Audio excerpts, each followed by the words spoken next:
Hi, welcome to Loft 801. My name is Diego, and today I am reviewing Mother. It's a symbolic horror thriller directed by Darren Aronofsky and was released on September 15th, 2017. It's a bit of a fever dream that mutates into an apocalyptic stampede. It's about a poet and his younger wife remodeling a remote house, but they're besieged by uninvited guests whose presence escalates from awkward to biblical. Quick heads up, this review will contain spoilers, so if you want to go in blind, please click away. Also, I want to thank Christina for requesting this review. I appreciate it. Flat out, this movie is an allegory about the Bible and the environment. It's meant to channel helpless rage about global destruction into a human-scale nightmare. There are a lot of things that point at the symbology in this movie. For starters, the title. Mother is a direct reference to Mother Earth. She is the embodiment of our planet. Him is a representation of God, the creator. The study represents Eden. The crystal represents the forbidden fruit. The strangers in the home represent humanity, such as Adam and Eve, Cain and Abel. And lastly, the couple's newborn represents Jesus Christ. I like some aspects of the allegory, but I am far from the biggest fan. I think symbolism in movies can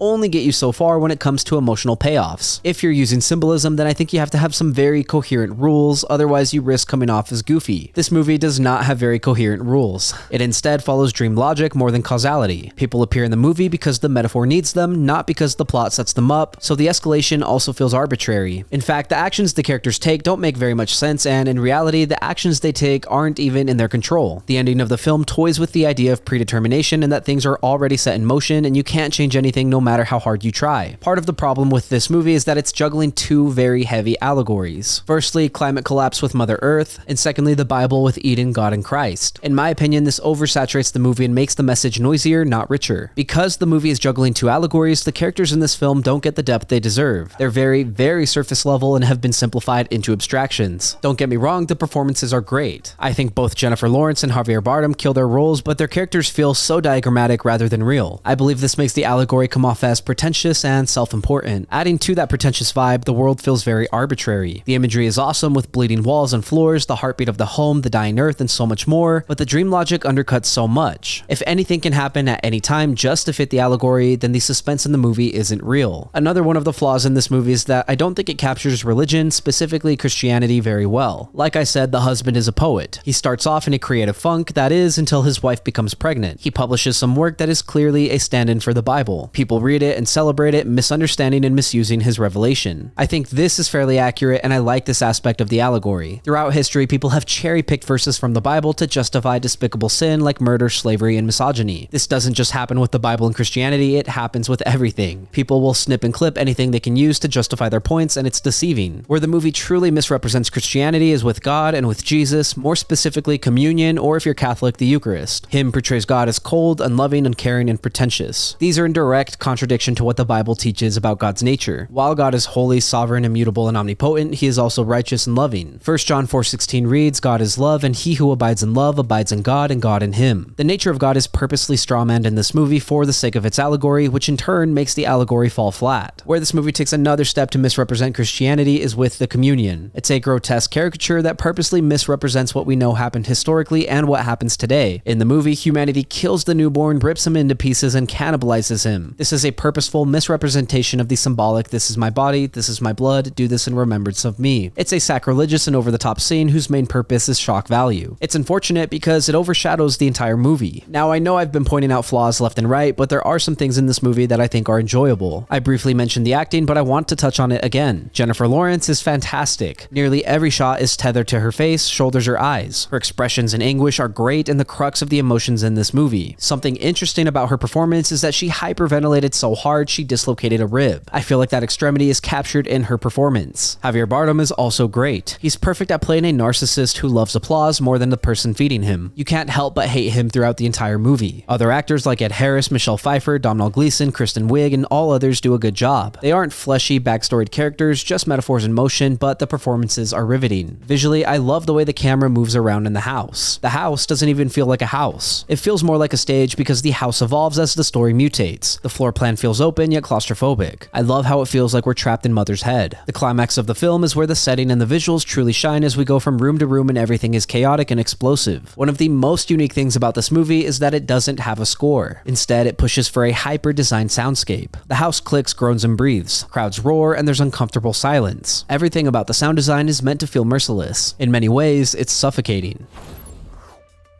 In the end, Mother is a bold, metaphor-first panic attack that I respect more than I enjoy. Its convictions are crystal clear, environmental guilt, biblical reenactment, the cult of the artist, and the craft can be breathtaking. Jennifer Lawrence carries the film like a human seismograph, Bardem's narcissistic glow curdles perfectly, the house as a body design erupts in the finale, and the scoreless soundscape keeps your nerves raw. But the dream logic, shallow archetypes, and a shock for shock's sake, communion riff flatten the emotion and undercut the suspense. Symbolism can only carry you so far when the world's rules feel arbitrary. As a horror, it's more a suffocation than a thrill. As an allegory, it's controversially potent but preachy. It's a little too metaphor heavy and sacrilegious for me, so I wouldn't recommend it unless you're not a Christian and are okay with surface level characters. Either way, I think there's better movies out there. Thank you for listening to my review of Mother. If you enjoyed the content, leave a like and hit subscribe. If you did not enjoy the content, thank you for sticking around. As always, I would love to read what you have to say, so leave a comment and let me know what you're thinking. Also, if there's something you want to see reviewed, don't forget to let me know and I will do my best to get to it. Christina, thanks again for the comment. Lastly, if you want to see some more from me, then you can check out my vlogs linked up above or my podcast Good Friends. Again, thank you for watching. My name is Diego and I will see you next time.